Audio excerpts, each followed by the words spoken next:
जय हिंद दोस्तों, स्वागत है आप सबका डेली डिफेंस न्यूज के एपिसोड 35 में, जहां आज के हेडलाइंस हैं बिल्कुल हाई इंपैक्ट और स्ट्रेटेजिक इंपॉर्टेंस वाले। डीप सी नंबर 1 वेसल ने इंडिया को अलर्ट कर दिया। इंडिया ओशन में चाइना फिर से एक्टिव। रशिया और इंडिया के बीच होने वाली है बड़ी डिफेंस डील्स। पुतिन के इंडिया विजिट कंफर्म। इंडिया के लिए बड़ा डिप्लोमेटिक बूस्ट है। ट्रंप एडमिनिस्ट्रेशन ने एक्सटेंड किया Chabahar port sanctions waiver. LAC पर पीस बनाए रखने पर focus. India China corps commander बातचीत से निकला पॉजिटिव आउटकम। वेस्टर्न फ्रंट पर शुरू हुआ mega tri service war game exercise त्रिशूल एक्टिव। रशिया ने टेस्ट किया Poseidon under water nuclear zone. World को दिया एक और शॉक। तो चलिए शुरू करते हैं आज के सबसे बड़े और तीखे डिफेंस अपडेट्स के साथ। एक बार फिर से इंडियन ओशन रीजन में चाइना की एक्टिविटीज ने इंडिया को अलर्ट कर दिया है। Chinese deep sea research vessel Shane high यी हाओ, जिसे डीप सी नंबर 1 भी कहा जाता है, अब मालदीव्स के माले पोर्ट की तरफ बढ़ रही है और इसके AIS ट्रैकर पर डेस्टिनेशन भी वही दिख रहा है। ये शिप चाइना की advance deep sea exploration fleet का हिस्सा है। 90 मीटर लंबी ये वेसल जियालोंग सबमर्सिबल की मदरशिप है, जो 7000 मीटर से ज्यादा डेप्थ तक डाइव कर सकती है। इसमें हाई एंड लैबोरेटरीज और ओशियोनोग्राफिक सेंसर्स लगे हैं, जो सी बेड मैपिंग और सैलिनिटी डेटा कलेक्ट करते हैं। ऑफिशियली ये एक साइंटिफिक रिसर्च वेसल है, लेकिन एक्सपर्ट्स कहते हैं इसके डेटा का डुअल यूज पर्पस है। मिलिट्री एप्लीकेशंस जैसे सबमरीन नेविगेशन और एंटी सबमरीन वॉरफेयर में भी यूज हो सकता है। ये डिप्लॉयमेंट तब हो रहा है जब मालदीव्स के प्रेसिडेंट मोहम्मद मुइजू का गवर्नमेंट ओपनली चाइना के साथ डिफेंस और इकोनॉमिक टाइज डीपन कर रहा है। पिछले साल भी चाइनीज रिसर्च वेसल जियांग यांग होंग 3 मालदीव्स आई थी, जब श्रीलंका ने उसे एंट्री डिनाई कर दी थी। इंडिया के लिए ये कंसर्न इसलिए बड़ा है क्योंकि बीजिंग के ये deep sea missions Indian Ocean के अंडर वाटर टेरेन को मैप कर रहे हैं, जिससे चाइना अपने सबमरीन और सोनार ऑपरेशंस के लिए स्ट्रेटेजिक एडवांटेज ले सकता है। इस मिशन का link deep sea minerals race से भी है। इंडियन ओशन के सी बेड में रेयर मेटल्स मिलते हैं, जो बैटरीज और एडवांस टेक के लिए क्रूशियल हैं। इंडिया और चाइना दोनों के पास एक्सप्लोरेशन लाइसेंसेस हैं, पर बीजिंग की प्रेजेंस अब और अग्रेसिव होती जा रही है। एक्सपर्ट्स वार्न कर रहे हैं कि अगर चाइना की ओपेक रिसर्च एक्टिविटीज मालदीव्स के थ्रू बढ़ती गई तो रीजनल मिसट्रस्ट और मेरीटाइम टेंशंस और एस्केलेट हो सकते हैं और इंडिया को अपनी सर्वेलेंस और इंडो पैसिफिक पार्टनरशिप को और स्ट्रेंथन करना पड़ेगा। रशिया के प्रेसिडेंट व्लादिमीर पुतिन दिसंबर में इंडिया आने वाले हैं और ये विजिट एक नया चैप्टर खोल सकती है इंडिया रशिया डिफेंस पार्टनरशिप में। रशियन एम्बेसडर डेनिस एलिपोव ने कहा कि दोनों देशों के बीच डिफेंस टाइज वेरी रबस्ट हैं, म्यूचुअल ट्रस्ट और रेस्पेक्ट पर बेस्ड। रिपोर्ट्स के अकॉर्डिंग बातचीत चल रहे हैं Su-57 फाइटर जेट और एडवांस मिलिट्री सिस्टम पर। कुछ डील्स पुतिन के विजिट तक फाइनल हो सकती हैं। ये समिट 2024 में प्रधानमंत्री मोदी के मॉस्को विजिट के बराबर सिग्निफिकेंस रखता है, जहां special and privilege strategic partnership को रीइंफोर्स किया गया था। India already S-400 Triumph air defence system को गेम चेंजर कह चुका है और अब S-500 next generation system acquire करने पर भी डिस्कशंस हो रहे हैं। मॉस्को ने कंफर्म किया है कि बाकी S-400 यूनिट सितंबर 2026 तक डिलीवर हो जाएंगे, डिस्पाइट यूक्रेन कॉन्फ्लिक्ट से आए डिलेज के। Recent India Russia inter governmental commission on military and military technical cooperation की बातचीत में दोनों नेशंस ने जॉइंट प्रोडक्शन, ट्रेनिंग एक्सचेंजेस और लॉन्ग टर्म को डेवलपमेंट को बूस्ट करने पर फोकस किया।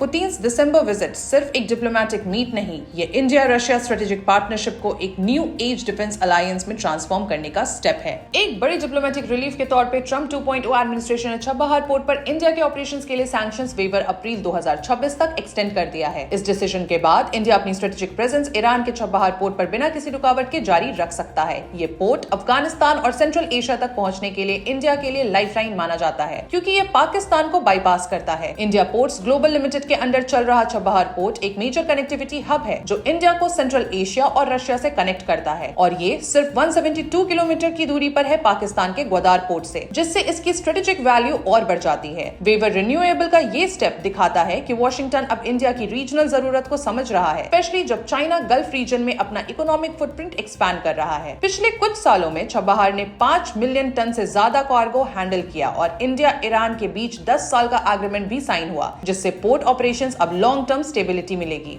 ये मूव इंडिया के international north south transport corridor vision को भी बूस्ट करेगा, जो मुंबई को ईरान और रशिया के थ्रू यूरेशिया से कनेक्ट करेगा। आखिरकार ये वेवर एक सिग्नल है कि ग्लोबल पावर शिफ्ट्स के बीच भी इंडिया अपनी रीजनल स्ट्रेटेजी और कनेक्टिविटी गोल्स को बैलेंस करते हुए कॉन्फिडेंटली आगे बढ़ रहा है। इंडिया और चाइना ने एक बार फिर लद्दाख के LAC पर शांति और स्थिरता बनाए रखने के लिए अपनी कमिटमेंट रीअफर्म की है। ये बात मोल्दो चुसुल बॉर्डर पर हुई कॉर्प्स कमांडर लेवल टॉक्स के दौरान सामने आई। ये मीटिंग अगस्त में NSA अजित डोवाल और चाइनीज FM वांग यी के टॉक्स के बाद पहली हाई लेवल एंगेजमेंट थी। मिनिस्ट्री ऑफ एक्सटर्नल अफेयर्स के मुताबिक दोनों तरफ के कमांडर्स ने कॉर्डियल और कंस्ट्रक्टिव एटमॉस्फेयर में डिस्कशंस किए और अग्री किया कि पिछले एक साल में बॉर्डर एरियाज में पीस लार्जली मेंटेन रहा है। दोनों देशों ने डिसाइड किया है कि एग्जिस्टिंग कम्युनिकेशन मैकेनिज्म के जरिए ग्राउंड लेवल सिचुएशंस को मैनेज करते हुए बॉर्डर स्टेबिलिटी बनाई रखी जाएगी। ये बातचीत एक पॉजिटिव सिग्नल है कि इंडिया और चाइना के रिलेशंस ग्रेजुअली नॉर्मल हो रहे हैं, स्पेशली जब 2020 के स्टैंड ऑफ के बाद डिसएंगेजमेंट डेमचौक और डेप्सांग पॉइंट्स तक कंप्लीट हो चुका था।